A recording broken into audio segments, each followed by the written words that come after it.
This is a Unit 2.2 video for Biology A-Level OCR.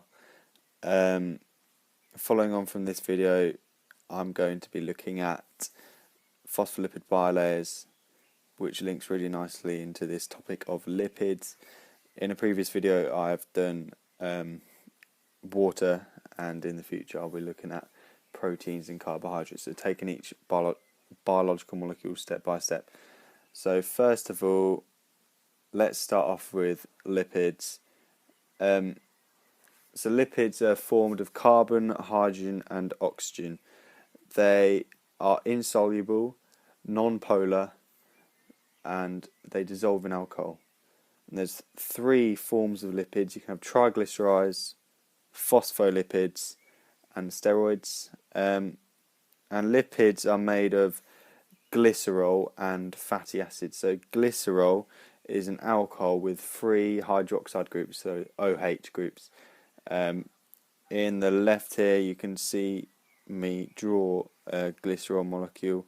So you've got three carbons all binded to hydrogens, and then each carbon is also binded to a hydroxide group. Okay, so these hydroxide groups want to bind to something, and something is our fatty acids. So they've got a carboxyl group, which is a COOH on one end attached to a hydrocarbon tail. So a hydrocarbon tail is carbons just with hydrogen bonded to all of them. Okay, they ionize into hydrogen ions and COO minus groups, so they produce free H plus ions. You can have two forms of fatty acids: saturated with no double carbon bonds, and unsaturated, which contain double carbon bonds. So carbon to carbon double bonds, meaning fewer hydrogens can bond with a molecule. A single carbon to carbon double bond makes it mono unsaturated.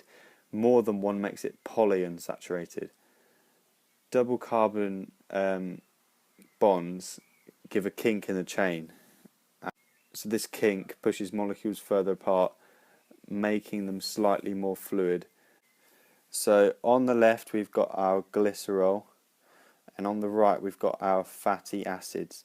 So our fatty acids originally had a COOH group, carboxyl group at one end, and our glycerol originally had a OH group here. Okay, so hydroxide group.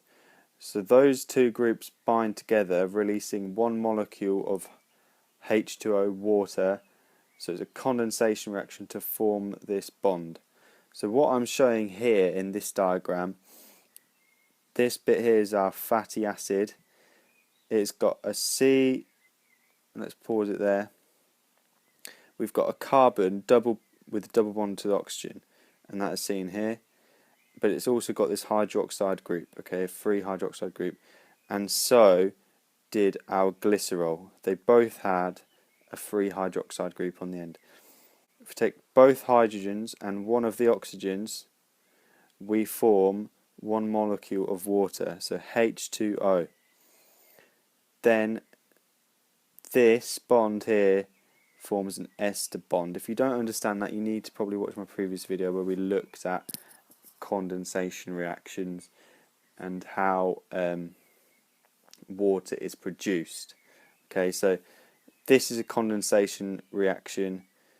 The one molecule of water is given off per fatty acid that binds to a glycerol molecule, and three fatty acids bind within a triglyceride. Okay, this, what we've drawn here, is a triglyceride.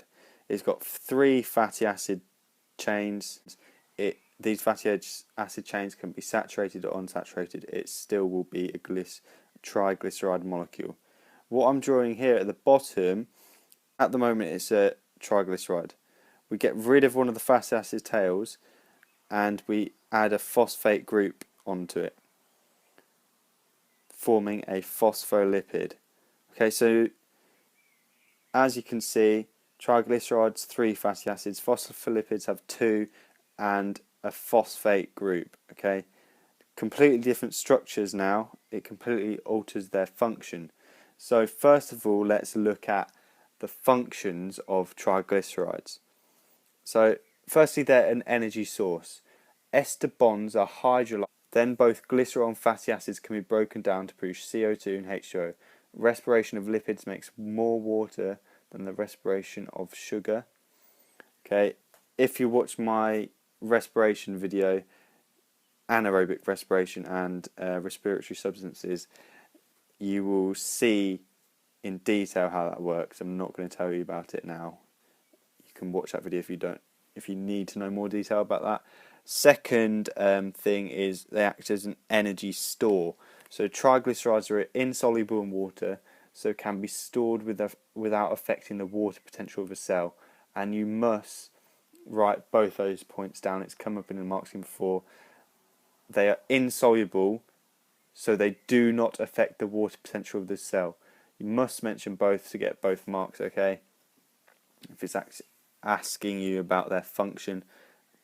1 gram of glucose releases half the energy of fat because lipids have a higher proportion of hydrogen and less oxygen. Once again, that is in my video on respiratory substances and anaerobic respiration. 3 last functions to look at includes insulation. So lipids are stored in adipose tissue, acting as a heat insulator and also an electrical insulator next to nerves. So hibernating animals need lots of fat. Fat is less dense than water, so it is used by aquatic animals to keep them afloat. So it's got buoyancy properties. And the final property is protection. It's similar to insulation. It's stored in adipose tissue and surrounds delicate organs, especially the kidneys in humans, and it protects them from damage. Okay, so now let's look at phospholipids. And the main thing about phospholipids is this hydrophilic head and hydrophobic tail, making it an amphipathic molecule. Okay, when surrounded by water, the phosphate group has a negative charge, making it polar, attracted to water. However, the fatty acid tails are non-polar and repelled by water. So this creates our phospholipid bilayer. We've got a hydrophilic head, so it's attracted to water. Hydrophobic tails, okay, they are oppose water. Phobic, okay, oppose water. That's how to remember it, making it amphipathic.